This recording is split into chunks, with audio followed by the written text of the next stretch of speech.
Olá, bem-vindo a mais um podcast do nosso programa Entre Líderes, que faço com muito prazer com a Nancy Assad, minha querida amiga, e trazendo aqui pessoas especiais, líderes, pessoas que têm uma relevância no mercado de trabalho, na sua vida pessoal, e dessa feita trazendo assim no campo do direito, no campo jurídico, que é o nosso convidado Hugo Paulo. Hugo, que é sócio da Paulo e Basso Advogados. Então, Hugo, seja muito bem-vindo em nosso programa. Um prazer muito grande te receber. Puxa vida, o prazer é todo meu, Reinaldo, Nancy. É uma honra estar num programa como este, que se propõe a dialogar com o público e, de fato, trazer algo. No caso aqui, hoje vamos trazer sobre o mercado do direito, sobre as próprias mudanças que estão acontecendo, que possam agregar na vida de quem está nos assistindo. Tá, então, inicialmente, nós gostaríamos que você nos contasse da sua jornada pessoal e profissional e como você chegou até esse momento. Perfeito. Antes de mais nada, até repetindo aqui, eu sou formado em Direito e sou advogado. E sempre soube, de certo modo, que deveria ser advogado. Sempre me comuniquei bem com as pessoas. Cheguei até uma época em cogitar se não era a política o meu lugar. Eu sempre gostei de organizar a minha vida e, portanto, os meus pensamentos. Sou uma pessoa organizada. E eu sempre gostei do diálogo. Não somente do embate, isso que é muito importante ser colocado. Eu acho que geralmente o embate está mais no campo da política, assim como o diálogo, mas o diálogo na composição. Dependendo do ramo do direito, também tem lá uns embatezinhos e às vezes mais sérios. Não, o embate... A parte lá da parte de crime, etc., aí tem muito embate, mas não é o seu caso, não, né? No embate ele é importantíssimo. E veja, eu até traduziria aqui como enfrentamento. Eu acho que o enfrentamento é uma boa palavra, o enfrentamento do argumento. Mas eu sempre tive junto de mim, eu acho que isso talvez diferencia um pouquinho talvez a carreira do advogado, do político. Eu sempre gostei do embate técnico e não apenas do embate ideológico. Eu sou uma pessoa, sempre fui talvez um nerd no bom sentido da palavra, muito curioso, gostava de estudar, até a própria estrutura de argumento, eu acho brilhante estudar a argumentação per se. Acho que a consequência natural da minha vida, e aí talvez um pouquinho com influência do meu pai, que sempre me incentivou a ir para a área do jurídica, foi ir para o direito. Então, estudei no Largo de São Francisco, na Faculdade de Direito da USP, aqui em São Paulo. Durante a faculdade, muitos dos meus colegas se enveredaram por outros caminhos, alguns sabiam que queriam um concurso público, se tornar juízes, promotores de justiça, outros mesmo saíram totalmente do direito, foram empreender. Eu sempre soube que eu gostaria e deveria ser advogado, pelas próprias atividades que realizávamos em faculdade. Sua experiência, tem muitos advogados, muitas universidades, faculdades que geram, promovem, criam condições de novos advogados que acabam entrando no mercado de trabalho. O mercado ainda absorve toda essa preparação, essas pessoas todas que estão preparadas para isso? É hoje ainda muito importante fazer direito, porque antigamente ia ser direito, administração, eventualmente engenharia, poucos eram os cursos, medicina, etc., mas advogado figurava assim talvez como das principais atividades de um profissional. Como é que é hoje no mercado, de maneira geral, considerando que você entrou numa das principais, se não a principal faculdade do nosso país de direito, que é São Francisco da USP, e assim tem um nome, uma pessoa assim que tem uma trajetória, com pouca idade é sócio de um grande escritório de advocacia, ou seja, então você assim está muito bem encaminhado. Não é o que acontece com a grande maioria dos advogados que sonham em talvez chegar no patamar no qual você está hoje. O que é interessante é que você chegou a ser, você é empreendedor, né? Você além de advogado é empreendedor na área de direito, né? Eu talvez diria, começando pelo final e retomando ao começo. Até para conhecer um pouco de você, da sua trajetória, da sua visão em relação a tantos colegas seus que estão aí também batalhando por um espaço, como você conseguiu talvez até mostrar como é que eu chego lá. Perfeito. O primeiro mantra da advocacia é que a advocacia é uma corrida do estilo maratona. Não é um tiro de 100 metros. É uma profissão de longo prazo. Eu entendo que o advogado, fazendo a sua lição de casa, trabalhando bem, se especializando, ele é tão melhor conforme o tempo e a experiência lhes trazem novo repertório. Então essa é, acho que a primeira situação que precisa estar bem clara. Advocacia é profissão de paciência, de longo prazo e de muito trabalho. Não é para quem é ansioso. Nisso, aí existe também uma segunda parte da conversa que é o início, mas tudo bem, é uma profissão, como é que você começa, como que faz para chegar lá? Eu especificamente, como recomendo a qualquer outro advogado que esteja no início de carreira, deve trabalhar em alguns lugares para criar o seu próprio repertório e entender como funciona a advocacia, de preferência em lugares que admira. Eu, Hugo, já trabalhei em instituição financeira, já trabalhei em grandes escritórios aqui de São Paulo. Mas sempre na área jurídica? Sempre na área jurídica. Sempre na área jurídica.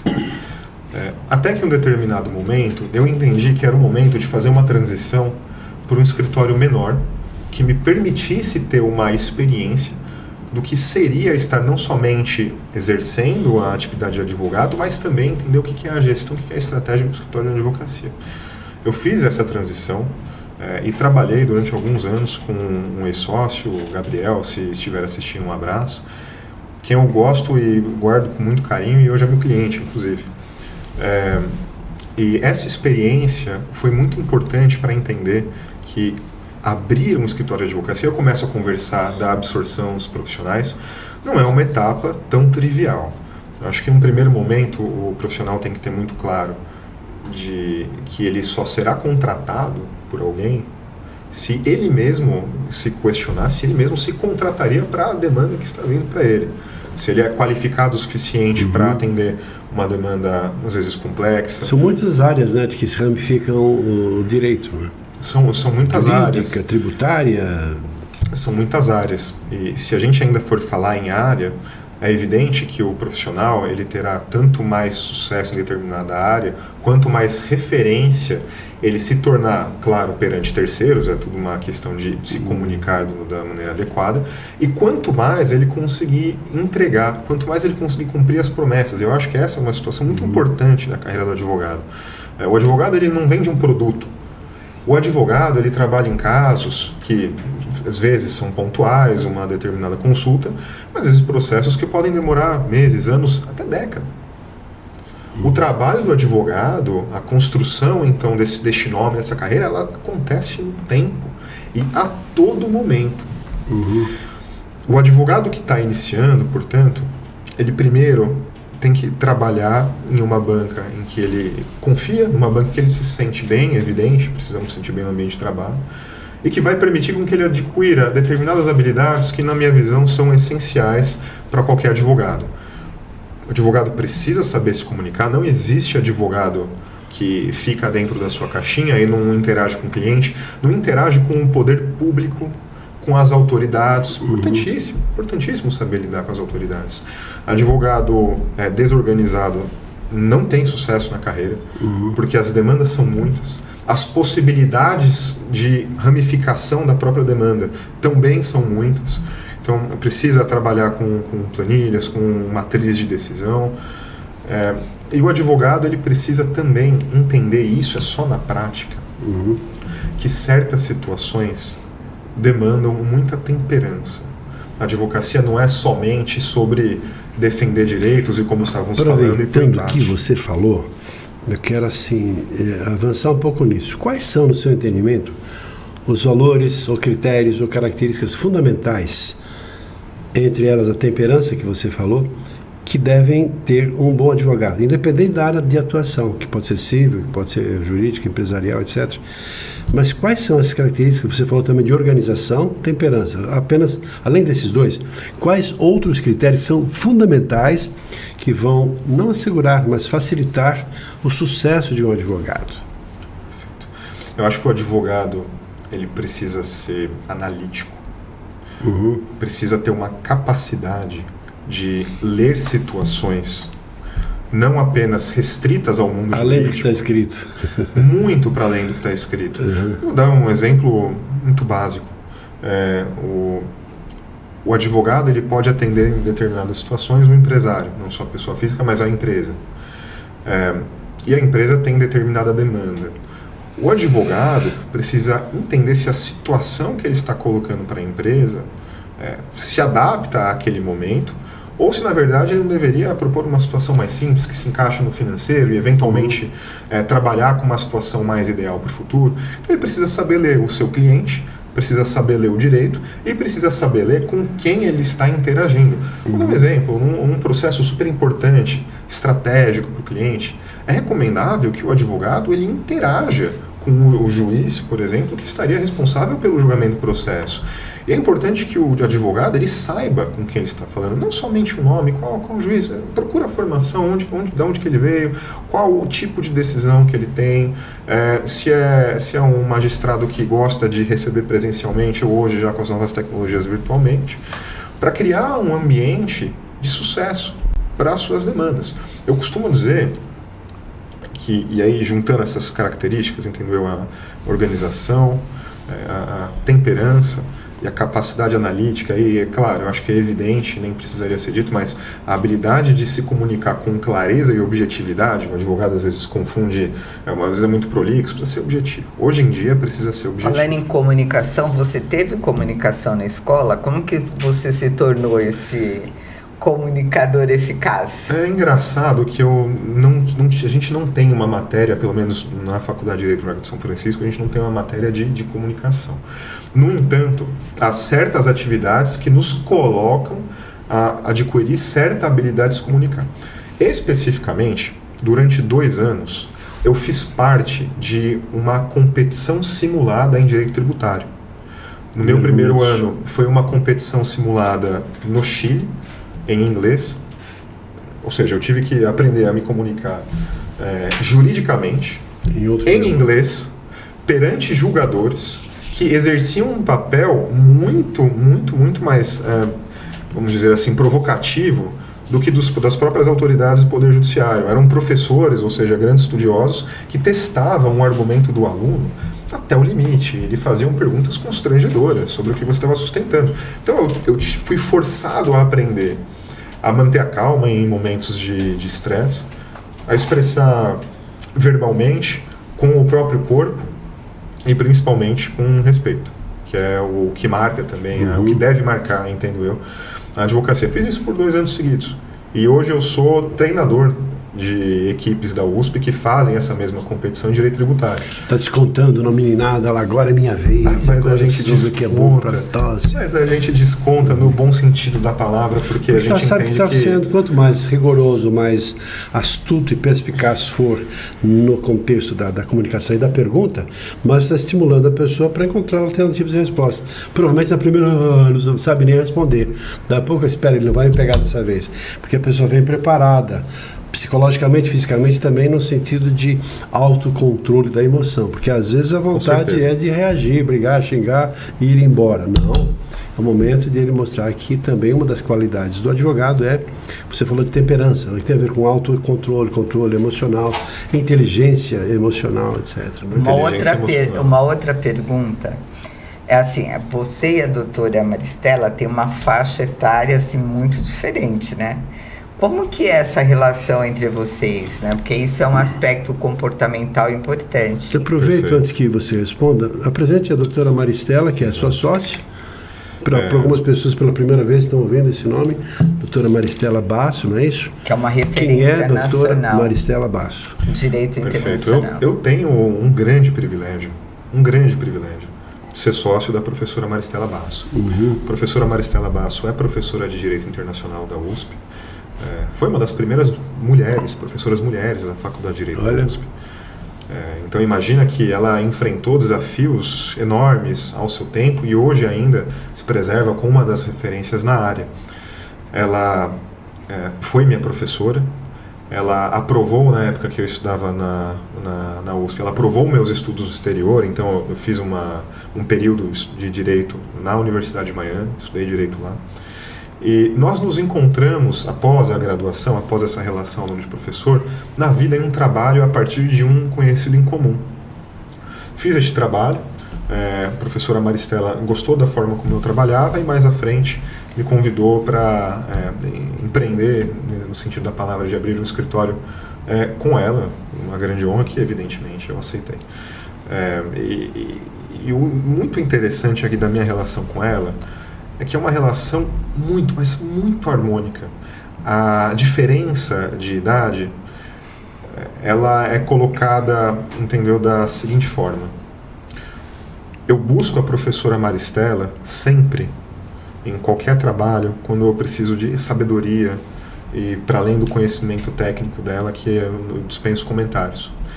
E a professora Maristela, ela talvez também me busca por conta do ímpeto, acho que é uma boa palavra, do ímpeto da idade que nós temos para explorar certas situações que acredito eu que são situações geracionais, né? Então, um grande exemplo, né? A professora Maristela, ela como uma referência, ela tem a rede de contatos, clientes dela.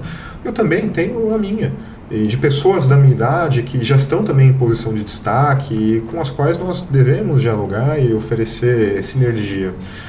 Então, no final do dia, a administração do escritório entre eu e a Maristela, ela é uma administração compartilhada, cada um com seus papéis, em que é uma dinâmica de profundo respeito pelo que cada um pode agregar nesse sentido da administração. Ela com muita sabedoria, e eu acredito e tento sempre entregar, fazendo valer essa grande honra que eu tenho de estar do lado dela, um ímpeto e estudo, muito estudo. Eu estudo administração. Uhum.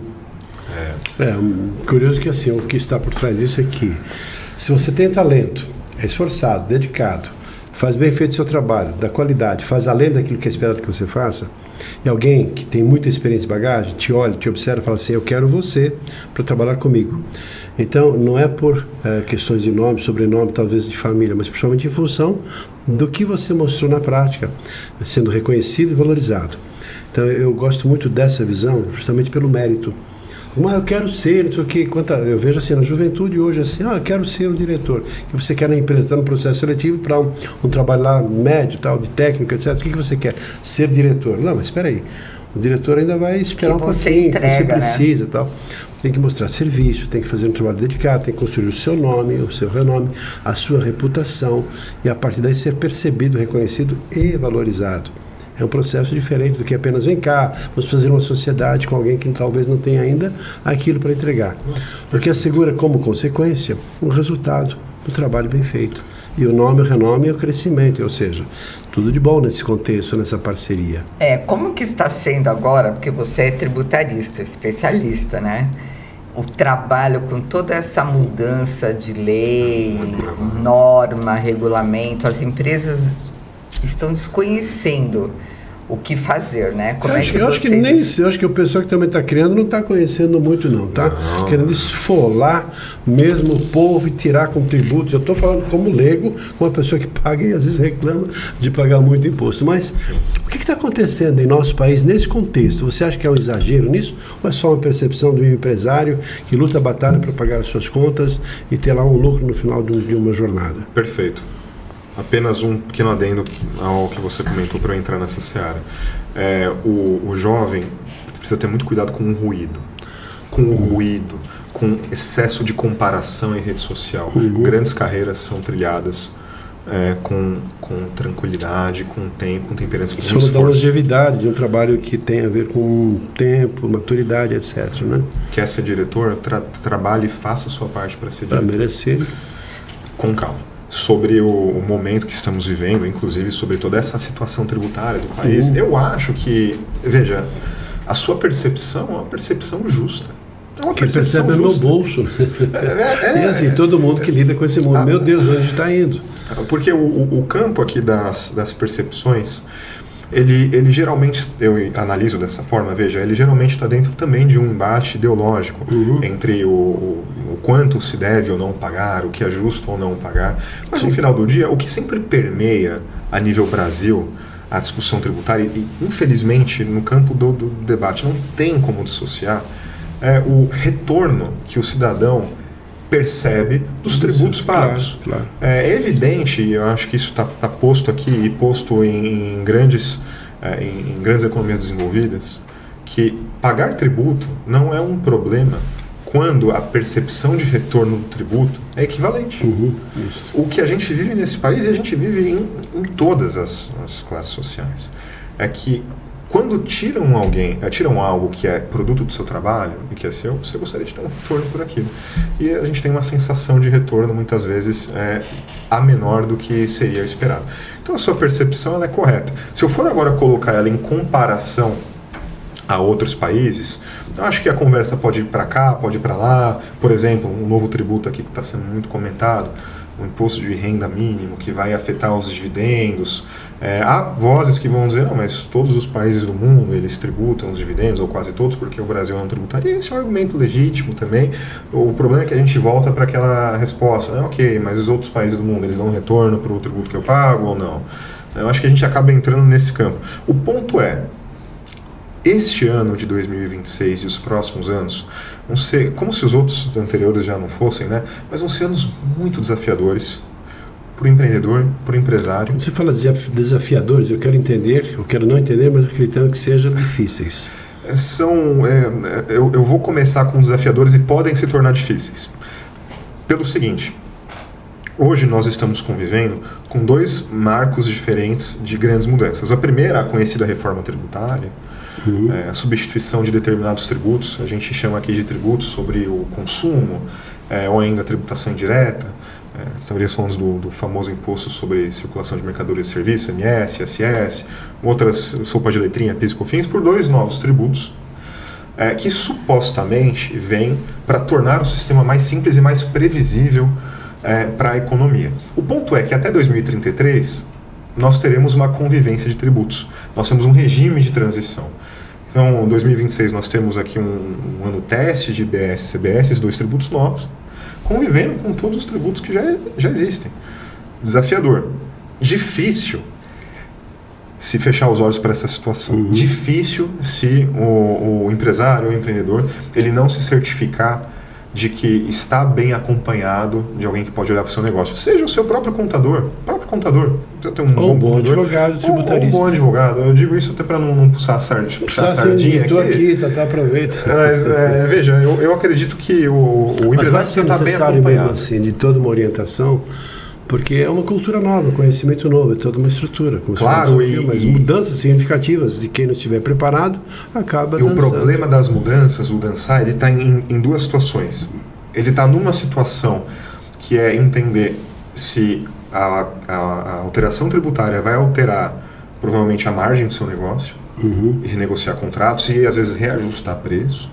Vai passar talvez a pagar mais tributo em determinadas situações. Vai sobrar sempre para alguém que vai pagar a conta. Alguém vai sobrar para alguém. E se o empresário não repassar ou ainda não fizer uma estrutura de repassar esse custo para o seu fornecedor, é ele que vai pagar. E você tem uma outra situação que eu acho que essa é a situação desafiadora. Mas você tem a situação difícil, que é a seguinte: se o empresário não se certificar que a sua empresa ou que seus prestadores de serviço estão cumprindo algo que a gente chama de obrigações acessórias, ou seja, a forma de pagar o tributo, as declarações que tem que enviar, aí você dança grande, porque você pode tomar uma multa por descumprimento de obrigação acessória, numa hipótese em que nós temos novas obrigações acessórias que vão conviver com as que já existem, e esse é um cuidado que precisa ser tomado. Isso sobre o lado, veja, da reforma tributária sobre o consumo. E nós temos ainda uma outra situação nova também, que foi aclamada e foi aprovada, inclusive, pelo Congresso com esmagadora maioria, que é a tributação sobre o imposto de renda mínimo, o RPF mínimo, que alguns estão chamando também de tributos sobre a distribuição de lucros e dividendos, que é o que não acontecia. E é algo que também os próprios sócios e as empresas elas têm que se atentar para entender como vão direcionar o próprio dinheiro que é gerado pela pessoa jurídica. Talvez determinados sujeitos entendam que não é o caso, por exemplo, de distribuir dividendos agora, porque agora vai me gerar uma tributação, e reinvestir no próprio negócio para gerar dividendos no futuro. Então tudo isso aí sim envolve um quebra-cabeças que tem que ser montado caso a caso e que recomendo que seja montado, posto que é uma situação, entendeu, que é 8 ou 80. Ou você se adapta e sai pelo menos no 0 a 0, não sai perdendo com relação à sua concorrência, ou você fica muito para trás. Mas você fica muito para trás, porque eu digo, como advogado tributarista, as pessoas já estão buscando se inteirar e adaptar os seus departamentos de empresas para essas novas realidades. Aproveitando isso, para quem está vendo aqui, que é empresário, empreendedor, que está aí com esses desafios todos e talvez não tenha ainda uma grande estrutura, pode ter um departamento jurídico ou ter a oportunidade de contratar um escritório tão famoso como é o caso de você, com a doutora Maristela Basso, mas precisa de uma orientação. Eu falou alguma coisa assim, o próprio contador deve estar bem preparado para dar pelo menos algumas orientações básicas em relação a isso. Mas que cuidados deve ter o empreendedor, o empresário, para não ser pego de surpresa? Você já falou assim, olha, se prepare, estude, converse, conheça, mas o que mais? O empresário muitas vezes precisa exercer diversas funções dentro do seu negócio. Ele precisa pensar em cliente, em relações institucionais, em preço. E talvez a parte tributária seja uma das tantas tarefas que ele tem. E eu entendo isso, e está correto. Mas se eu fosse dizer, dar uma dica muito importante, é que você se certifique que você está acompanhado das pessoas certas para fazer a análise para você. Não tente fazer sozinho também, não tente fazer sozinho. Porque é complexo, né? É complexo, de verdade, é muito complexo. Até os próprios contadores estão em dúvida. Estão, porque as regras estão em constante mudança. Esse é um ponto, um aconselhamento muito importante. As regras estão em constante mudança. Tem muito mais regra para vir.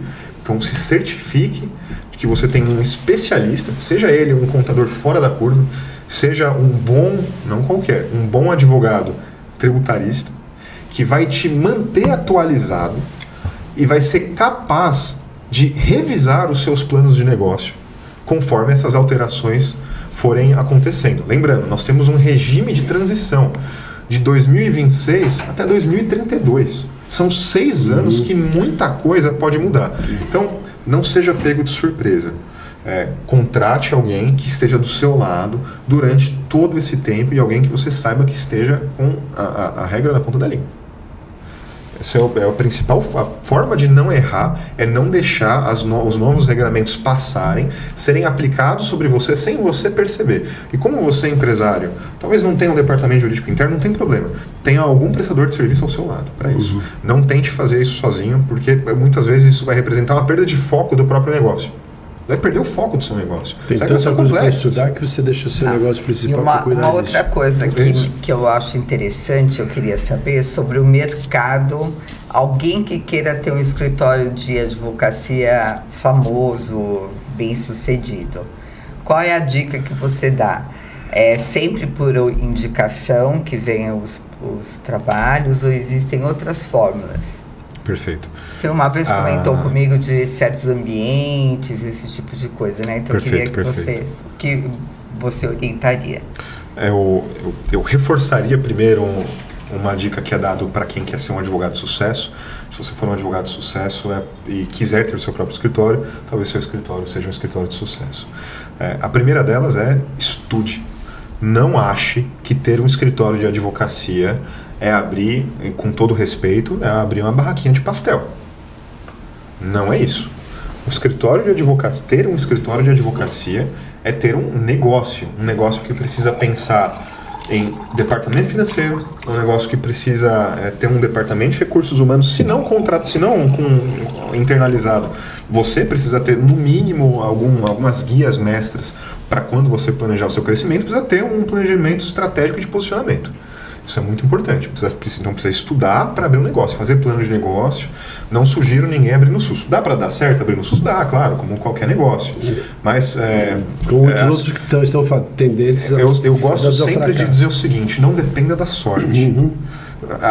A sorte é um componente da vida, mas não seja inteiramente dependente dela. Tem um pensamento que eu gosto que complementa aqui, diz assim: tem 2 maneiras de você ser bem sucedido na vida. Primeiro, fazer aquilo que você gosta. E depois aprender a gostar daquilo que você faz. Se você tem prazer e você faz isso, é claro que você vai estudar, vai pesquisar, vai estar na frente, na vanguarda até das tendências. E por falar em tendências, uma delas que eu entendo que interfere em todas as profissões, notadamente aquelas relacionadas à prestação de serviços, que é todo esse advento aí da inteligência artificial.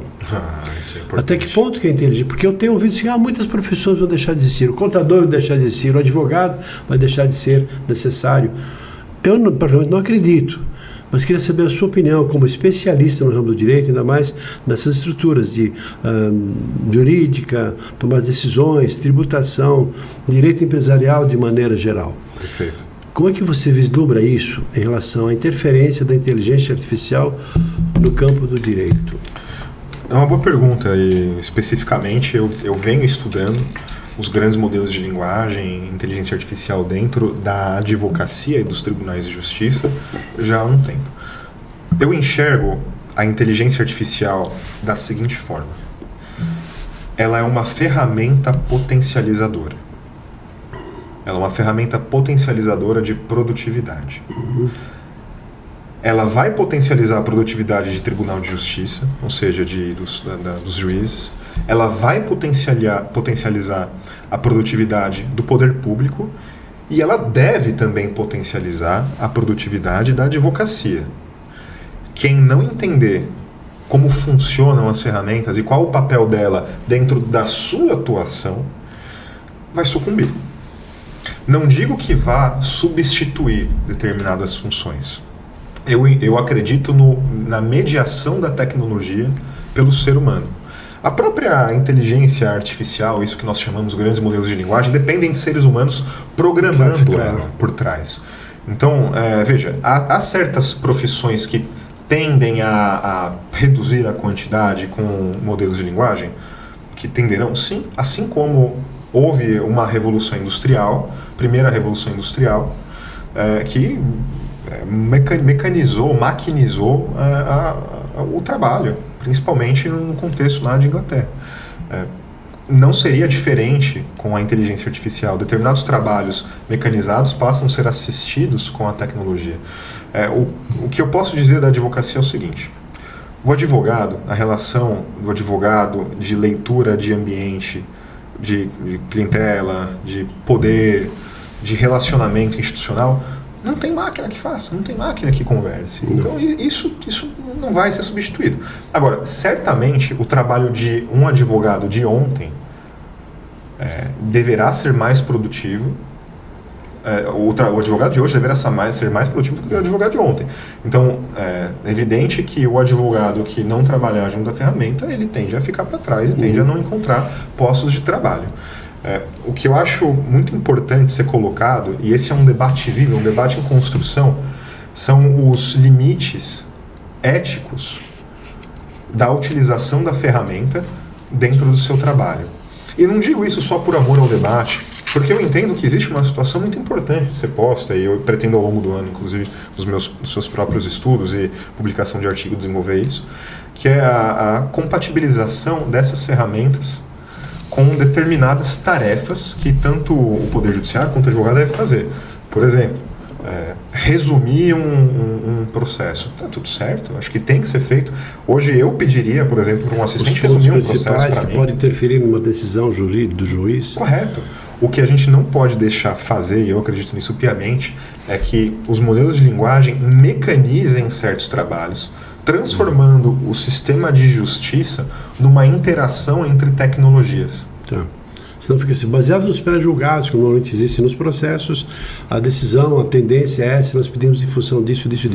Ou seja, a inteligência artificial pode buscar muitos pré-julgados que vão apontar naquela direção, ou em outra direção, de acordo com a tendência de quem está programando a inteligência artificial. Esse é um ponto importantíssimo, ela é programável. Então ela é uma ferramenta, mas nunca ela pode ser o juiz, porque ela é programável por terceiros, então você não pode delegar para terceiros, no final do dia, a própria administração da justiça. Sim.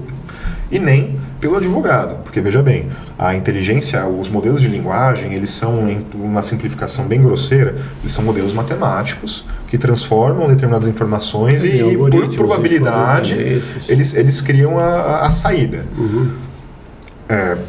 Se o advogado não entender que ele precisa ler o contexto para além do que aquilo que a inteligência artificial te retorna, ele nunca mas nunca vai ser um advogado de grande sucesso. Porque a diferença de leis e justiça, né?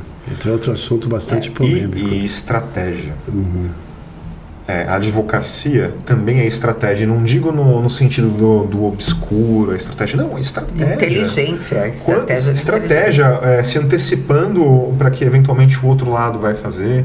Qual é o momento de lançar determinado argumento? Eu vou dar um exemplo besta aqui. Eu submeto uma análise de determinado assunto à inteligência artificial, ela me retorna com todos os argumentos possíveis que eu poderia utilizar, mas a pergunta é, deveria utilizar neste momento? Devo levantar essa bola para o outro lado? Será que não é um argumento que, por outra situação que a própria inteligência artificial não teve acesso, talvez mais me prejudicaria do que me ajudaria? Quais os reflexos da humanização, das tendências de sensações que as pessoas vão ter? Você não vai poder te responder isso. Então ela não pensa como ser humano, ela não tem emoções, né? Não vai. Ela será um excelente assistente, mas isso nunca substitui. Mas quem não entender como funciona vai ficar para trás. Inclusive tem departamentos jurídicos de grandes empresas já utilizando esse tipo de ferramenta para fazer um grande filtro do trabalho que repassa para os advogados. O que você diria para um jovem ou uma jovem que queira ingressar na carreira do direito e ser bem sucedido, não ser apenas mais um advogado? Eu também costumo dizer que eu estou na advocacia tanto porque eu gosto, mas quanto porque, de certo modo, eu fui muito treinado a ter disciplina.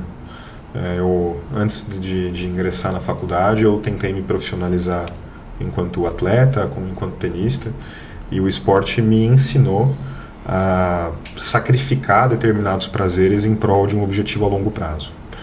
Então, a pessoa que quer ter um sucesso, quer ser um bom advogado, um bom jurista a longo prazo, essa pessoa ela deve aprender o poder da disciplina. Acho que essa é a primeira situação, e eu entendo que a disciplina é importante para toda a vida. Especificamente, essa pessoa também precisa aprender a se relacionar muito bem com os seus pares. Tem que ser uma pessoa que trata todo mundo bem. Esse é o básico, né? O básico. Você tem que tratar todo mundo bem. Você tem que saber se posicionar, não deixar também que as pessoas... Aí entra a comunicação, tem que ser um exímio comunicador também.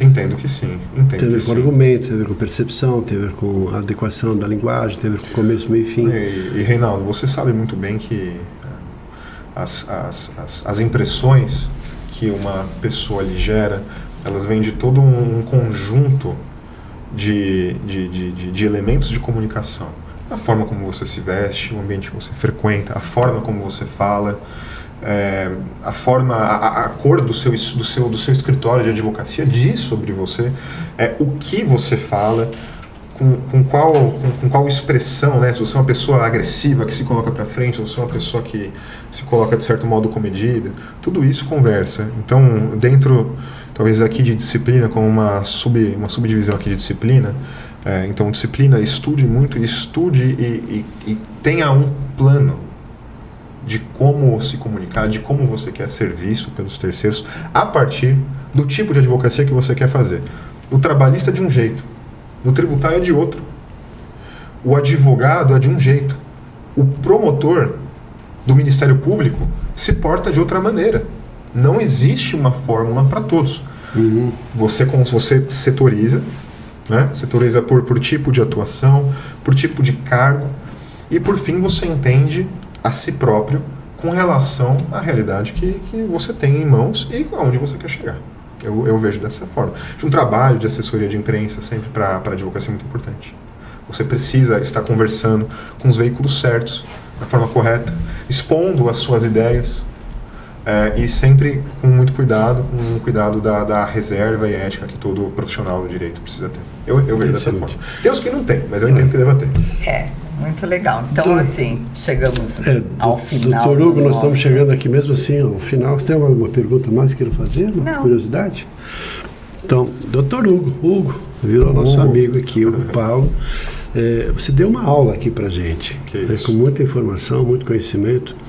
E apesar de jovem, independente da juventude, da jovialidade, mas assim, muito conhecimento e muita sabedoria, que passa assim, sucesso de maneira, na profissão, né? Além de ser uma pessoa bem-sucedida e está assim, enfim, com tudo para ajudar a apoiar as pessoas que tiverem o prazer de tê-lo como um bom advogado, uma pessoa que vai ajudar tantas empresas, ainda mais no mundo tão conturbado que vemos na linha tributarista, na parte principalmente de direito empresarial, que tem muitas dificuldades, muitos problemas, e o mundo, né, as pessoas meio perdidas. E quanto mais luz a pessoa tiver, mais iluminado vai ser o campo e as decisões que as pessoas deverão tomar para, assim, não só permanecer, mas crescer no mercado, se torna cada vez mais competitivo e mais difícil. Estou muito agradecido pela sua participação no nosso programa. Vamos dar um minutinho aqui para as suas considerações finais, perfeito, um recado para a moçada. Aí, moçada, é isso mesmo, o caminho é esse, o que fazer ou não fazer? Eu lhe agradeço. Agradeço o Reinaldo, Nancy, pelo privilégio de ter esse bate-papo tão gostoso com vocês. Eu vou puxar um pedacinho da sua fala, em que, com muita generosidade, mencionou que eu dei uma aula, que foi um bate-papo, mas eu sou professor também, eu sou professor de Direito Tributário, né, hoje no Mackenzie, e eu gostaria de dizer o seguinte: ensine os outros. Ensine os outros. O ato de ensinar os outros te demanda uma preparação muito fora da curva. Então, para todo mundo que sente que tem alguma vocação, se dedique a ensinar algo a alguém. Especificamente, se quer ser um bom advogado, um advogado de sucesso, seja o que o sucesso signifique para você, muita disciplina, muita paciência, temperança, e a profissão é muito bonita. É uma profissão que exige sacrifícios, é uma profissão que exige muita dedicação, mas eu particularmente acho muito bonito, me sinto extremamente feliz no que eu faço, e convido a todos os que acham que têm alguma vocação a seguirem o seu coração e trabalharem, se darem ao respeito, trabalharem para chegar onde pretende chegar. Eu acho que essa seria um recado que ressalta a importância do trabalho e de seguir suas paixões. Muito agradecida, foi um prazer imenso ter você aqui no nosso podcast. E para você que nos assistiu até agora, dá o seu like, compartilha e comenta. Um grande beijo a vocês. Hugo, muito agradecido mais uma vez e que você tenha, né, tirado proveito disso, leve para a sua vida. Se você quiser deixar um contato aqui do seu escritório, fique à vontade também. As pessoas quiserem saber um pouco mais sobre seus escritos, sobre o seu trabalho, fique à vontade para deixar. Perfeito. Vocês vão me encontrar tranquilamente nas redes sociais como Hugo Palo, tanto o LinkedIn quanto o Instagram. O meu Instagram hoje eu mostro um pouquinho mais da minha vida pessoal, mas LinkedIn principalmente. O nosso escritório é o Palo e Basso Advogados, www.palibasso.com.br. A professora Maristela Basso já tem uma grande carreira, escreve, digite o nome dela no Google também, YouTube, vai ver muita coisa gravada e escrita por ela. É uma grande jurista, uma das maiores da nossa geração. Mais uma vez, que bom estarmos aqui nessa manhã fazendo esse trabalho tão gostoso e tão rico de conhecimento e informação. E para você, espero que tenha gostado, tenha sido útil para você também. Ficamos por aqui, um abraço e até o nosso próximo programa. Até lá. Até o próximo.